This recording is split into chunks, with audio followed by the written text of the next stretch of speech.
Hello, it is Road Dog Speaks, and it is New Year's Eve. A very wet, soggy New Year's Eve. And I'm out on a walk with the doggo.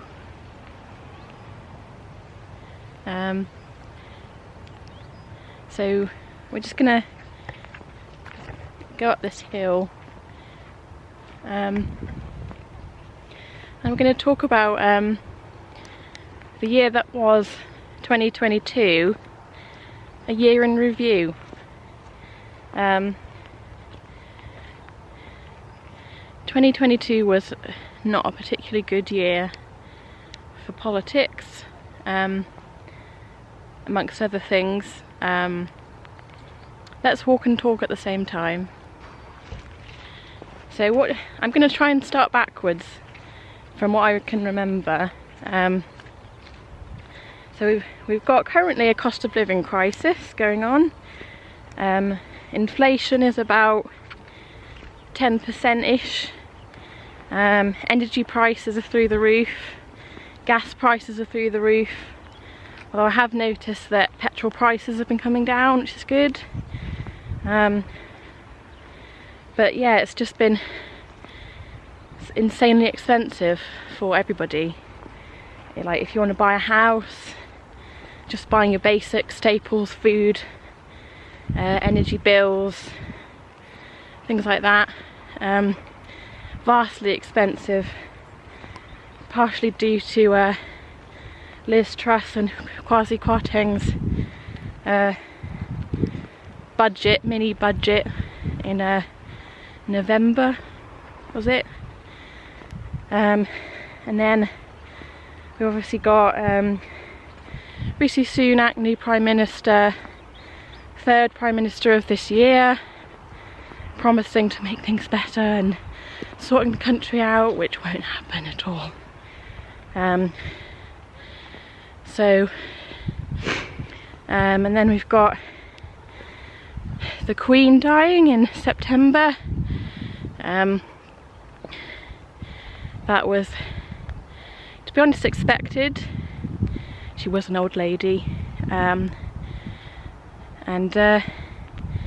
there was a period of national mourning for that, which went on for a good couple of weeks, where I think the media made a real big deal out of it for obvious reasons. But yeah, we seem to just sort of descend into this grief, which I don't think I really shared. Like, obviously it's sad when somebody dies, and I did do a YouTube video on this previously, but I'm not really staunch monarchist. So I don't know if this will mean that things will change in the future, where our monarchy will sort of shrink down a little bit more, and now that we've got King Charles, will he be any good? Don't know. But yeah, it was sort of an end of an era with the Queen's death. So yeah, it was a little bit sad, but yeah, that was a big thing, and that happened this year. What happened before that? I think, yeah, Liz Truss became PM and then resigned. So she was the shortest reigning, shortest time in Prime Minister in British history. I think she was in office for about a month. Let's just open this gate, sorry. That was embarrassing. I am not a quitter, she says, and then promptly resigns the day after. So yes, Liz Truss, in conclusion, was a quitter. So there's that. Boris Johnson resigned as PM. This is very muddy. Muddy pathway. Excuse me whilst I try and get through this. And the Partygate scandals as well, let's not forget about that. How many parties that he went to during the COVID pandemic? Turns out quite a lot. And what does and doesn't constitute a party, and being ambushed by cake and all the rest of it, and having drinks in the garden, and not realising that you're at a gathering that involves more than, I don't know, 12 people. Is that a party or not? Yes, Boris, it's a fucking party. So yeah, Boris Johnson finally decides the game's up. Them's the breaks, in his own words. I mean, just the corruption, the levels of corruption, the levels of lying, the levels of, you know, backing up your mates for, you know, covering up misdeeds, and just for like the sake of power and money, and it's gross. Like, it's really gross. Like, he was really neck deep in it. Like, just enough was enough at that point. And then so yes, Boris Johnson resigned. That's another big thing. And then other various scandals before that.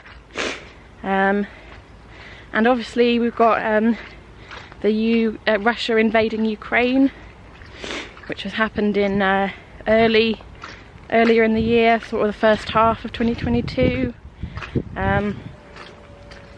Putin decided he wanted to expand his empire, bring back the Soviet Union, and by doing so just gathering troops on the borders of Ukraine, and then finally invading and sending the troops in.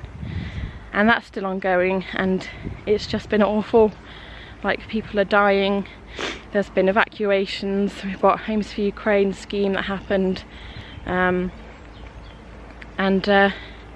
that's still ongoing, although at the moment it does look like the Ukrainians are on the front foot, as it were. I mean, Russia is still sending missiles onto Ukraine, even though, like, they've got hardly any soldiers left, and like Ukrainian troops are sort of beating them back to other territories, like Crimea and such. But yeah, the bombardment is ongoing, and yeah, it's just terrible. It's so tragic, and you just feel so powerless. You just wouldn't think that war in Europe would be a thing, like, in 2022, but here we are with like a power-hungry dictator. But yeah, so yeah, that happened, and we've also got the other thing, that is strikes happening currently in the UK. So we've got nurses' strikes, we've got train driver strikes, train worker strikes, we've got university professor, like teacher strikes, we've got just loads, just because it's got to a point now where I think that their pay and conditions have got so bad over the course of 12 years of like Tory austerity that they just said, no, I'm not putting up with this anymore. I would like to get more pay, better conditions, and like I enjoy my job and I want to stay what I'm doing, and it's not fair that like contract workers and agency staff are being introduced to undercut like what nurses are getting paid, but then the government say that we can't afford to pay you more because otherwise inflation will go up, which I think is a myth.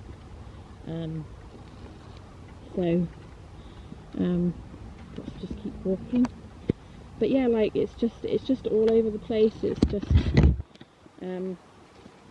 I think by sort of early next year, 2023, we'll get to a point where it's like general strike territory, where like basically the entire public sector, which is actually me included because I work in libraries, even though like libraries aren't really that badly affected at the moment, but I feel like for like solidarity purposes, will get involved somehow. I don't know how it will work, but there'll just be mass strikes, and the government will have to do something, because they can't just keep saying, oh, we can't afford to pay you, we can't afford to pay anyone, because, you know, at the end of the day, if you can afford to give millions of pounds in PPE contracts to your rich mates during a pandemic, you can afford to pay public sector workers what they deserve. So yeah, that's just another ongoing thing that adds to the just awfulness of this year. It just doesn't seem to be getting any better. And like, another thing was like how hot it was in the summer. Like, it was just really, really boiling, like over 30 degrees in some places. Like I think in Spain it got to like 40 degrees, which is baking. And are we going to do anything about that? We're going to do anything about like forest fires, like wildlife dying out? I mean, I don't really think 2023 is going to be that much better. I think it's just going to get worse, unless there is going to be like a general election next year. I know there's local elections, which will be a good indicator of what's to come, but like, I don't see Rishi Sunak calling a snap election at any point. And like, it's interesting to see the polls, because the current trajectory of like what Labour would get versus what the Conservatives would get if there was a general election. I think the one I saw like this morning said that the Conservatives wouldn't even be an official opposition. They'd get like 40 odd seats, and like the SNP would get a bit more, and then Labour would get like, you know, like 400 seats, which is mad. Like, I'm not even that big of a fan of Keir Starmer actually. Like, I think he's very plain, and he's very straight-laced, and very he's almost like, he's basically, I think at this point, Tory light, like diet Tory. But at this point I'm willing to vote for anything other than this mess. Anything other, like, even if it's like a corporate centrist Blairite party, which is what the Labour Party is now under Keir Starmer, I'd rather they were in power and did like at least something to make things a bit better for people and make some reforms and stuff, because this stuff, like, this mess has just got to come to an end. I mean, we'd have had over 12 years of Tory austerity, Tory cuts, people suffering in hospitals, teachers not getting enough, like the public sector just on its knees. Like, the UK is just broken, and something has to be done about it, to be honest. Wouldn't it be great if in 2023 we could get the Tories out? That would be something. In review, I hope you all have a really great new year. Whatever you're doing, stay safe, and I'll see you with more videos in 2023. See you later.